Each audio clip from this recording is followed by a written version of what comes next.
She's gonna bite. You're a good girl, I'm getting out.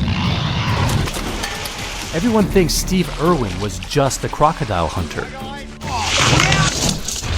But that's far from the truth. The reason I've been put onto this planet is to save wildlife. Their habitat's being destroyed. They're caught in a war. They're gonna go extinct. We're running out of time. But when he tragically died, things got a lot worse.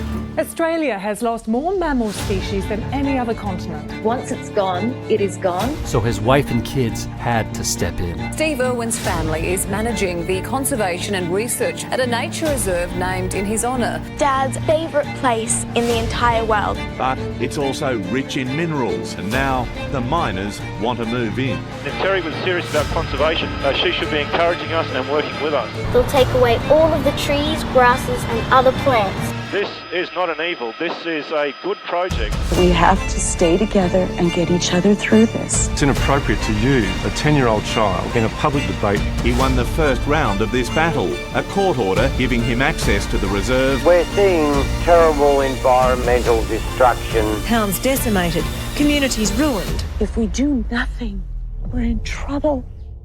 Steve, look. Look right there. What's it doing? Why is it? Don't get too close. Why isn't it going into the water? It's dead, Terry. It's dead. It's dead. Oh, God, it's dead. We got this phone call, and apparently there was a crocodile in North Queensland that was in danger of being shot. Poachers were after it. So they said, do you want to come back and try to catch this crocodile? Unfortunately, we didn't save the big male crocodile, and we found his body. Now he's lost. Gone forever. A real shame. But we were able to catch his female. Okay, Terry. I want you to come up here and I want you to rest your weight right on her. Get right into her, babe. Get right into her. I'm really scared. That's okay. Drop back! Okay, I'm back.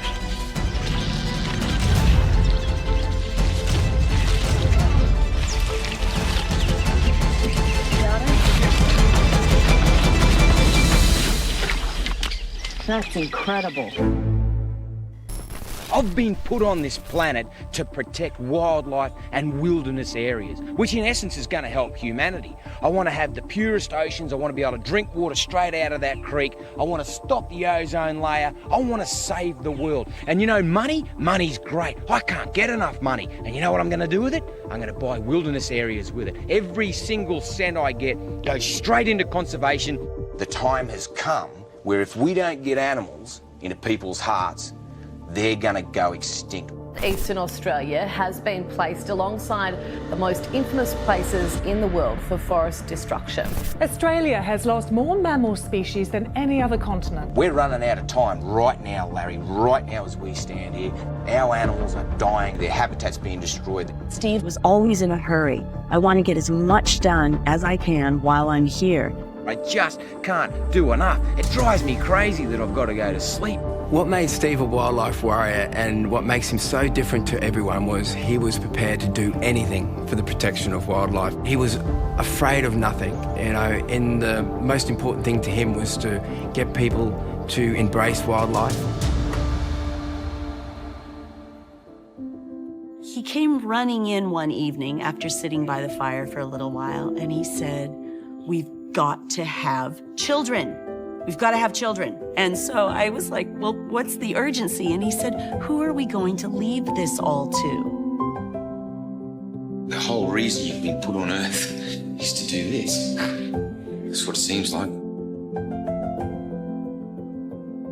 When my children can take the football that I call wildlife conservation and run it up, when they're ready to run up our mission, I will gladly step aside. And I guarantee you it'll be the proudest moment of my life. And my job will be done. Then and only then will I know that I have achieved my ultimate goal.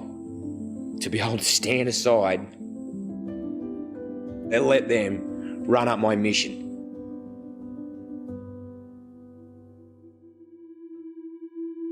I remember Steve saying to me, I'm getting to the point in my life where I would like to spend more time being a dad and less time filming. So he said, I think after this documentary, I'm just gonna slow down a bit with the filming. Steve was standing at the runway and waving goodbye, and it was just this incredibly, I don't know, poignant moment. We all kind of had this strange sense of, I don't know, foreboding. It just felt really weird. It felt like we should be together. And I remember Steve and I had said, you know, as long as we're together, we'll always be okay.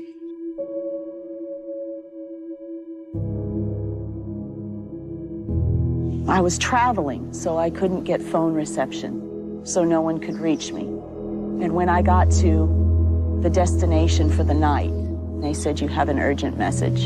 And it was my brother-in-law on the phone. And he told me what happened. And I remember thinking, don't say it, don't say it, don't say it. He was swimming in shallows above a large stingray. It turned quickly and lashed out with its tail. The venomous barb pierced Irwin's chest.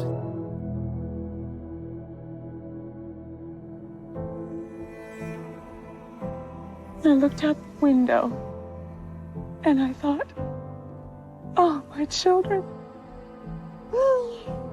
He wouldn't have wanted to leave the children. And I told her everything about it, and she cried and cried and cried. And I said, we're still a family. Daddy still loves you. The exuberant conservationist known as the crocodile hunter, Steve Irwin, died today, killed by one of the dangerous animals that he spent his life protecting. People continue to leave floral tributes at Steve's Australia Zoo. Steve Irwin will be remembered as a wonderful showman and a passionate conservationist, but most of all, he was a husband and a father. What will you miss the most? You know what I'll miss the most, and it's very selfish. He was fun. Steve was fun. He didn't sweat the little stuff. He saw the big picture. And he had fun. Well, I'm gonna work really hard at having fun again. Oh, I hope you can. Well, I'm Mrs. Steve Irwin. I've got a lot to live up to. It's been less than a year since the crocodile hunter tragically passed away, but his legacy is already under attack. Steve Irwin's family is managing the conservation and research of crocodiles at a nature reserve named in his honour. But it's also rich in minerals, and now the miners want to move in. Paul Messenger heads the mining company that's taking on the Irwins. If Terry was serious about conservation, she should be encouraging us and working with us. So this is it. This is the bauxite that makes the aluminium. That's the ore itself right there. And this stuff has locked you in a fight with the mine. This is what it's all about. Absolutely. China has huge demand for aluminium. If they don't get it from us, they'll be getting it from rainforests in Borneo. So are you saying this is the lesser of two evils? This is not an evil. This is a good project. I've lost so much sleep over this and had such concern over this. This stunning rainforest was the last place they were together as a family. This was Dad's favourite place in the entire world. There's a whole host of species that live here, and I'm hoping to see a few of them.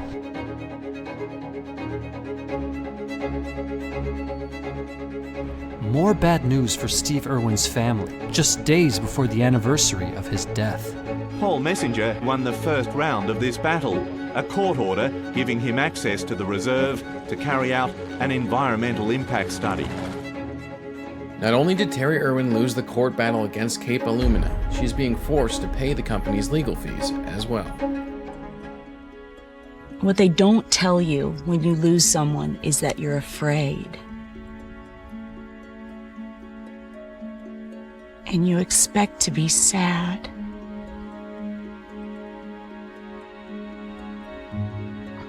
But it's a bit scary too, tackling things on my own. and not having my best friend. It's hard now. I'm really trying. I know, and I appreciate But it. I've lost my prince. I've lost my prince. The opposition's hard and it keeps coming, but I ain't stopping until my kids can run it up for me.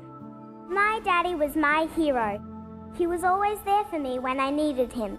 I know that Daddy had an important job. He was working to change the world so everyone would love wildlife like he did.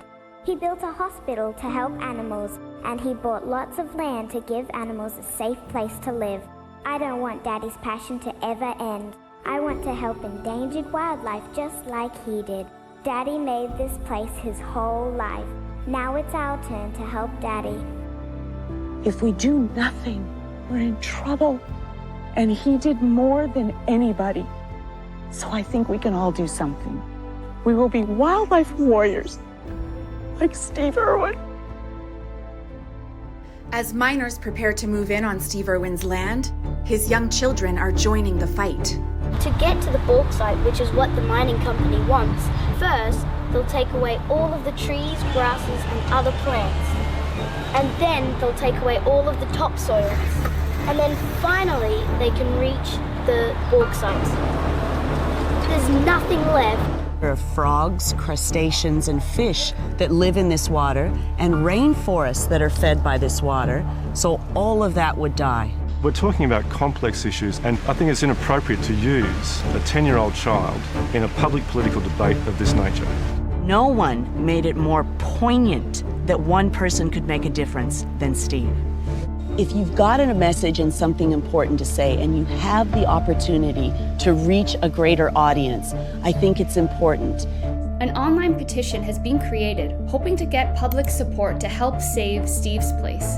The mining company going against the Irwins is pushing back against their online petition, claiming that it is emotional manipulation. I know I can win. I'm very confident. I don't want to look back on this in 20 years and say, what an embarrassment that we let this go. I want this to be a global triumph. It's cool to actually carry on where our dad left off.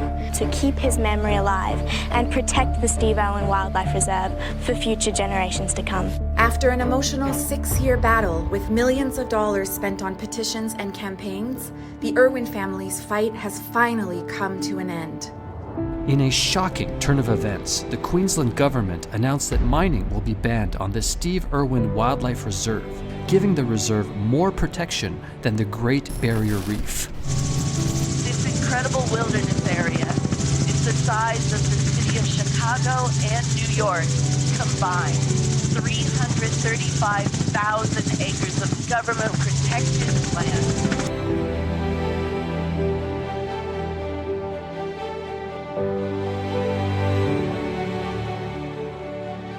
Cannot tell you how much just respect and admiration I have for my mum. She could see this legacy that he started, and she said, you know what, I'm making sure that this is going to continue and grow and get bigger and better every single year. G'day and welcome to Australia Zoo.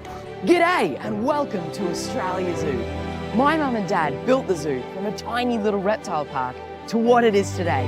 Isn't it incredible?